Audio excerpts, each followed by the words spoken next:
Hi പ്രിയമുള്ള സഖാക്കളെ, നമ്മളിന്ന് ഈ കൃഷ്ണപിള്ള ദിനം ആചരിക്കുകയാണ്. ഒപ്പം സ്വാതന്ത്ര്യം കിട്ടി 80 വർഷം കഴിയുന്ന ഈ സാഹചര്യത്തിൽ ഞാൻ മാത്യൂസ് നമ്മുടെ വയനാട്ടിലെ ഒരു ചുവന്ന ബുക്കിൽ വയനാട് എന്ന് പറയുന്ന ഒരു ചെറിയൊരു ചാനൽ, യൂട്യൂബ് ചാനൽ, ഇതിലൂടെ ഞാൻ എൻ്റെ പ്രിയപ്പെട്ടവരോട് സംസാരിക്കാനുള്ള വളരെ പ്രധാനപ്പെട്ട ഒരു വിഷയം, നമ്മുടെ വയനാട്ടിലെ ഏറ്റവും അടിസ്ഥാന വർഗമായ ട്രൈബൽ വിഭാഗത്തെക്കുറിച്ചാണ്. ഇന്ന് വയനാട് ജില്ലയിൽ ഏകദേശം 5 ലക്ഷം ട്രൈബൽ വിഭാഗത്തിൽപ്പെട്ട ആളുകൾ ജീവിക്കുന്നുണ്ട്. ഇതിപ്പോൾ ഞാൻ പറയാൻ കാരണം, എനിക്ക് ചെറിയൊരു ക്ലിനിക്കുണ്ട്, ഒരു homoeopathy life care homeo clinic Mananthavady. ഇതിൻ്റെ ഇവിടെ വരുന്ന നമ്മുടെ ട്രൈബൽ വിഭാഗത്തിൽപ്പെട്ട ആളുകളുടെ ആരോഗ്യ പ്രശ്നങ്ങളാണ് എന്നെ ഈ വീഡിയോ ചെയ്യാൻ വേണ്ടി പ്രേരിപ്പിച്ചത്. അവിടെ വരുന്ന ആളുകളിൽ ഞാൻ കാണുന്ന 2-3 പ്രശ്നങ്ങൾ, ഞാൻ അവരോട് പൈസയൊന്നും വാങ്ങിക്കാറില്ല. വളരെ സ്നേഹത്തോടെ, വളരെ സഹതാപത്തോടെയാണ് ഞാൻ അവരോട് പെരുമാറുന്നത്. ഞാനും മാത്രമല്ല, നമ്മുടെ അവിടെ വർക്ക് ചെയ്യുന്ന 2 ഡോക്ടർമാർ കുട്ടികളുണ്ട്, അവരും. അപ്പോൾ ഇവരുടെ ഇടയിൽ കണ്ടുവരുന്ന ആരോഗ്യ പ്രശ്നമെന്ന് പറയുന്നത്, ഒന്ന്, ഇവർക്ക് ശരീരത്തിൽ വിറ്റാമിനുകളുടെ വളരെയധികം കുറവുണ്ട്. ആരോഗ്യം വളരെയധികം മോശമാണ്. കാരണം അതുകൊണ്ട് തന്നെ അവർക്ക് ഇടയ്ക്കിടയ്ക്ക് രോഗങ്ങൾ വന്നുകൊണ്ടിരിക്കുന്നത്. വളരെയധികം വിദഗ്ധമായ ചികിത്സ വേണ്ട മുഴുവൻ വിഭാഗവുമാണ് വയനാട്ടിൽ ജീവിക്കുന്നതെന്ന് നമുക്കറിയാം. ഞാൻ ചോദിക്കുന്നത്, എന്തുകൊണ്ടാണ് 80 വർഷം സ്വാതന്ത്ര്യം കിട്ടി 80 വർഷമായിട്ടും ഇവരുടെ ഇടയിൽ ഒരു മാറ്റം ഇപ്പോഴും വരാത്തത്? നാമമാത്രമായ ചെറിയ മാറ്റങ്ങളൊക്കെ ചില ആളുകളുടെ ഇടയിലൊക്കെ വരുന്നുണ്ട്. ഒരു ഡ്രസ്സൊക്കെ ചേഞ്ച് ചെയ്തു എന്ന് വിചാരിച്ചിട്ട് അവരുടെ ആരോഗ്യ പ്രശ്നങ്ങളോ അവരുടെ ജീവിത പ്രശ്നങ്ങളോ മാറി എന്ന് നമുക്ക് കാണാൻ കഴിയില്ല.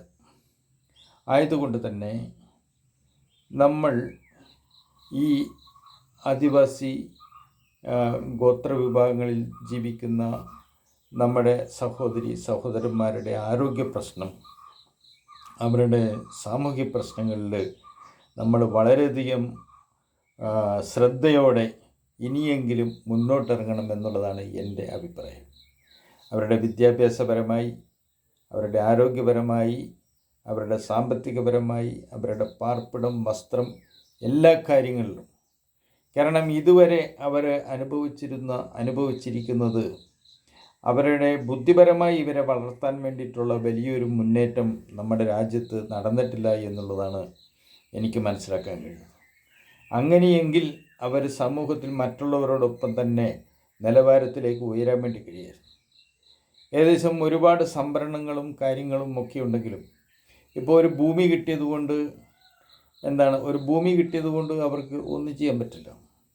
പക്ഷേ അടിസ്ഥാനപരമായി അവരുടെ ബുദ്ധിവികാസത്തിന് വേണ്ടിയിട്ടുള്ള പ്രവർത്തനങ്ങൾ നമ്മൾ ഇടപെട്ട്, അതുപോലെ തന്നെ ആരോഗ്യപരമായി ഓരോ വിഭാഗത്തിലും ഓരോ ഉന്നതിയിലുമുള്ള ആളുകളെ അവരെ പ്രത്യേകം ശ്രദ്ധിച്ചുകൊണ്ട് അവരുടെ ആരോഗ്യത്തെ കൂടുതലായി, കാരണം ഇത് സീക്കിൾ സെൽ അനീമിയ പോലെയുള്ളത്, അതുപോലെ തന്നെ ശരീരത്തിൽ അയണിൻ്റെ കുറവ് കണ്ടമാനം അനുഭവിക്കുന്ന ആളുകൾ, വിറ്റാമിൻ സിയുടെ പ്രയാസങ്ങൾ, ഇങ്ങനെ വേണ്ട വിരശല്യങ്ങൾ, ഇങ്ങനെ 100 കൂട്ടം പ്രശ്നങ്ങൾ ഇവരെ അലട്ടുന്നുണ്ട്.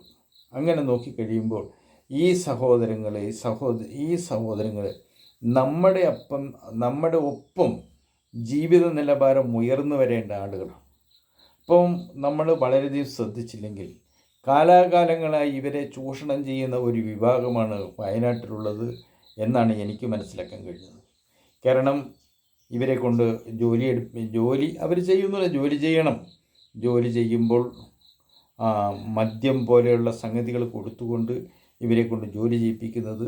മുമ്പൊക്കെ എന്ന് പറഞ്ഞു കഴിഞ്ഞാൽ പുകയില പോലെയുള്ള സാധനങ്ങൾ, പുകയില ഒക്കെ കൊടുത്തുകൊണ്ട്, പക്ഷേ ഇതിൽ നിന്നൊക്കെ മോചനം നേടേണ്ട ഒരു കാലഘട്ടം അതിക്രമിച്ചിരിക്കുകയാണ്. അതുകൊണ്ട് നമ്മൾ ഇന്ന് എന്ത് ചെയ്യണം, ഇതിനെക്കുറിച്ച് ഒന്ന് കൂലങ്കഷമായി ചിന്തിച്ചുകൊണ്ട് ഇവരെ എങ്ങനെ ഒരു സമൂഹത്തിൻ്റെ ഉന്നത ധാരയിലേക്ക് എത്തിക്കാൻ വേണ്ടി പറ്റും. ഇന്നും പല ഉന്നതികളിൽ വിദ്യാഭ്യാസം ഇല്ലാതെ വിഷമിക്കുന്ന നൂറുകണക്കിന് കുട്ടികൾ ഇന്നുമുണ്ട്. എനിക്കറിയാം, ഞാൻ 2002 ഇവിടെ വരുന്നത്. അന്ന് ആ ഒരു കോളനിയിലുണ്ടായിരുന്ന പല ആളുകളെയും പല കുട്ടികളെയും ഞാൻ തന്നെ ട്രൈബൽ മിഷൻ്റെ സ്കൂളുകളിലൊക്കെ ചേർത്തിട്ടുണ്ട്.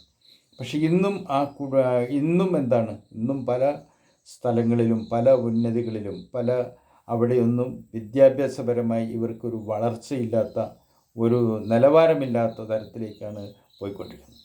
അതുകൊണ്ട് നമ്മൾ തന്നെ എന്ത് ചെയ്യണം, ഇവരുടെ ഈ ആരോഗ്യപരമായി സാമൂഹ്യപരമായി വിദ്യാഭ്യാസം ഇതെല്ലാം കൊടുത്തുകൊണ്ട് നല്ല നിലവാരത്തിലേക്ക് എത്തേണ്ട ഒരു സമയമാണ് ഇത് എന്ന് നമ്മൾ എന്ത് ചെയ്യണം, നമ്മൾ ചിന്തിക്കണം. അതിനു വേണ്ടിയിട്ടുള്ള പ്രവർത്തനങ്ങൾ നമ്മൾ കാഴ്ചവെക്കണം. അതിനു വേണ്ടിയിട്ടുള്ള ചർച്ചകൾ നമ്മൾ ചെയ്യണം. കാരണം നമ്മളെപ്പോലെ തന്നെ ജീവിക്കേണ്ട നമ്മൾ നോക്കണം, നമ്മൾ ചിന്തിക്കണം. ഇത്രയും കാലം ഇന്ത്യക്ക് സ്വാതന്ത്ര്യം കിട്ടിയിട്ട് 80 വർഷം കഴിയുമ്പോഴും ഇവർക്ക് സമൂഹത്തിൽ ഒരു നിലവാരത്തിലേക്ക്, മറ്റുള്ളവരെ പോലെയുള്ള നിലവാരത്തിലേക്ക് എത്താൻ കഴിയുന്നില്ലെങ്കിൽ ഈ സാഹചര്യത്തിന് എന്തോ ഒരു കാര്യമായി പന്തികേടുണ്ട് എന്ന് നമ്മൾ മനസ്സിലാക്കേണ്ടതുണ്ട്. അതുകൊണ്ട് എവിടെയാണ് പ്രശ്നമെന്ന് കണ്ടുപിടിച്ച് ആ പ്രശ്നത്തെ നമ്മൾ പരിഹരിക്കണം.